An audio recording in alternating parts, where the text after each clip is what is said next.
السلام عليكم ورحمة الله وبركاته أصحاب تقاليد كسر دوادا قبرها شارب بالشو أما بندق شارب بالشو وأمر بكلا صعطان شارب بالشو تي في أو عن هركان إنك قصو تجدينه إنا لله وإنا إليه راجعون وحان آدي هذا وحنا هاي صدح هويو أو المبادن لها أو مانتي مقالة مقدشو لقدلي حافظ داسي ديني لي maamooyinkaasi oo rabay inay u shaqo tagaan wasaaradda gaashaandhigga ee Soomaaliya xaafadahaasna ku cusba oo daynila mardhow magaalada Muqdisho soo degay ayaa la sheegay kooxda shabaab in ay halkaasi ku qaarijiyeen maadaama ay dawladda wasaaradda gaashaandhigga u shaqeynayeen oo cunto kariyaal iyo nadaafadaba ay ka shaqeynayeen taasaan in soo sideynayna arrintaasi murugada badan oo maanta bisho ay tahay 14 bisha 2021 ka dhacday magaalada Muqdisho 2021 halkaana waa bandhiga shaaribo show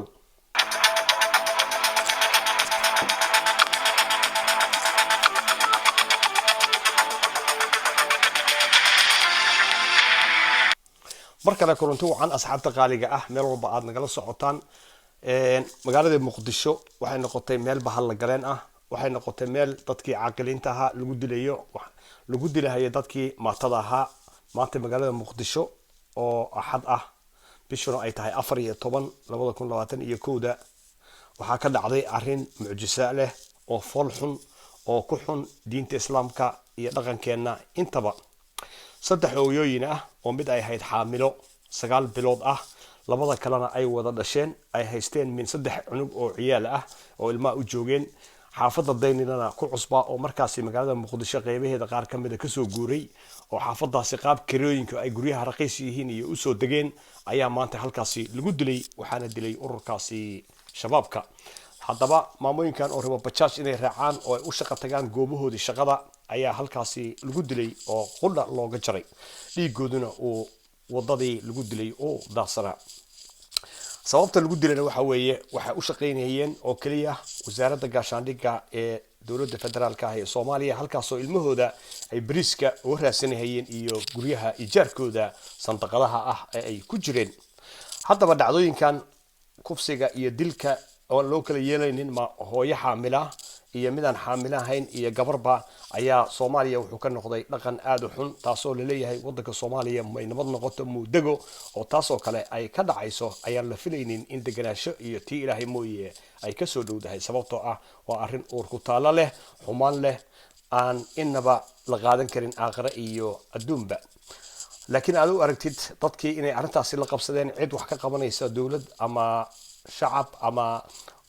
oday dhaqameedyo ama culama u diin haba yaraatee aysan jirinin oo wiilal yar ah oo nimankaasi shabaabku ay soo diraan maalin walba dadka ay gowracayaan oo maatadii ay leynahayaan haddaba arrintaasi dadka Muqdisho aad bay maantay uga walaaceen aad bay uga niyad jabeen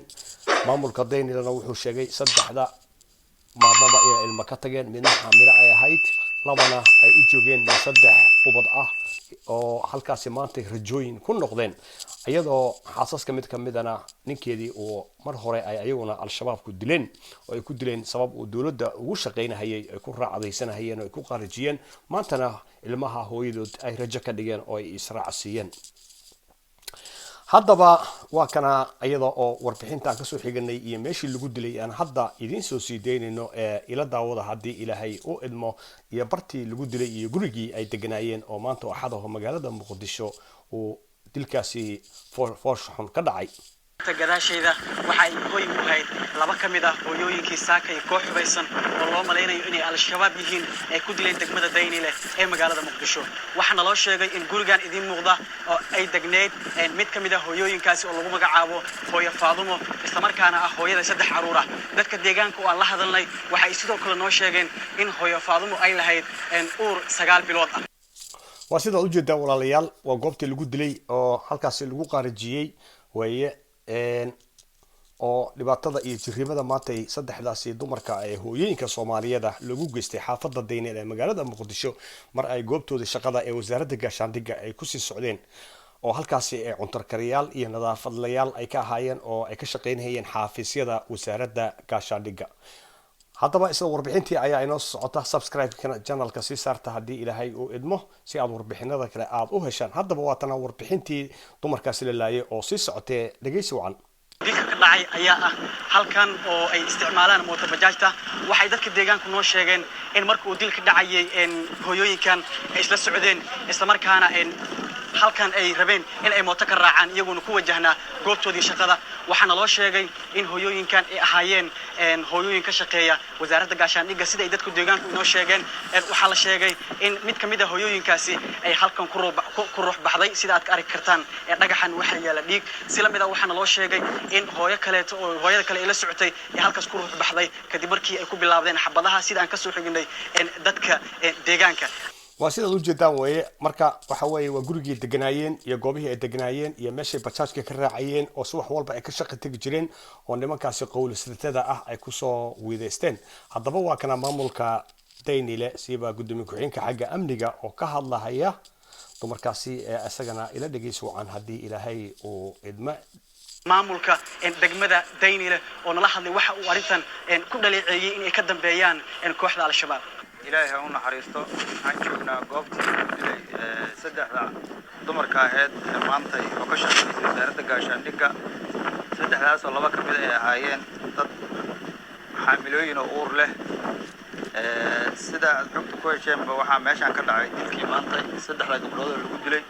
mid intaa lagu dilay midna inta laba gabdhood isla dhasheen. waxaa la yidhaahdaa Fartuun Xasan iyo Muna Xasan iyo Faadimo Sheekh Nuur. saddexdooduba intaa lagu dilay. waxaana dareemaynaa dilka meeshan ka geystay inay yihiin qolooyinkii dhagarqabayaasha ahay. waayo gabdhahan waxay ka shaqeynayeen wasaaradda gaashaandhigga xafiiska taliyaha sida aan xogta ku helnay shaqaale ka ahaayeen. waxayna iska ahayn dad masaakiin oo bariiskooda iska raadsanayay. waxa oo hadda waardiyay midna ku saabsanaana ma jirin. waxay deganaayeen xaafadda meel oo hadda dhow ay soo degeen. guryahoodii waa tagnay oo waa soo fiirinay. waxay haysteen sida aan loo sheegay laba ka mid ah caruur aad u badan oo midiba 3 caruur ahayd. haddana xaamilooyin ay ahaayeen.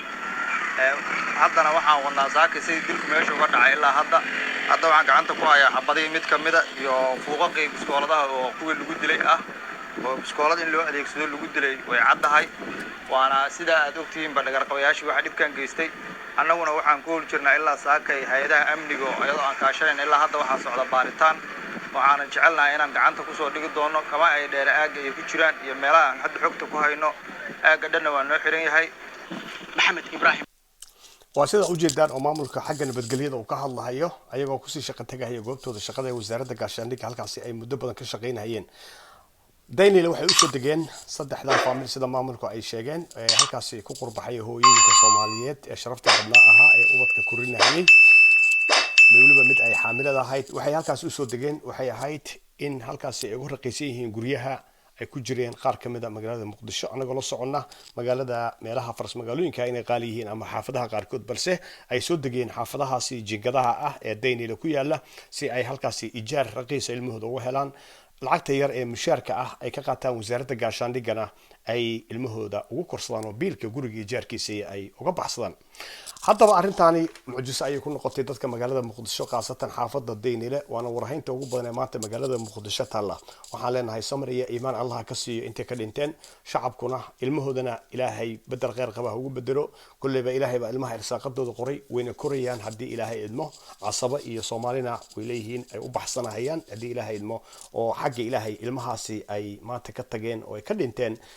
kama dayacmayaan oo ilaahay baa qoray irsaaqadooda. waxaan leenahay dadka Muqdisho ha u istaagaan inay iska qabtaan wiilasha yararka ah ee manaxayaasha shabaabku ay soo dirahayaan xaafadna ha iskaga qabtaan waardiye oo si ay naftooda u badbaadiyaan oo ay u ogaadaan in aan jariibo lagu dilin oo aan maatadooda aan la laynin oo dadku hadday is abaabulaan oo xaafadooda nabadgelyadooda ay abaabulshaan sidii waagii maxkamadihii islaamiga ah oo kale xaafad loo abaabulay dadka sababtoo ah ceel u maqan iyo cid u maqan midna ma jirto iyo dowlad ay isku halaynahayaan iyo maamul ay isku halaynahayaan oo ammaanka uu sugaya marka waxaa leenahay shacabku isku tashadaan ammaankoodana ha sugtaan oo gabdhahooda iyo xaasaskoodana raggu waa inay waardiyeystaan magaalada muqdisho ku nool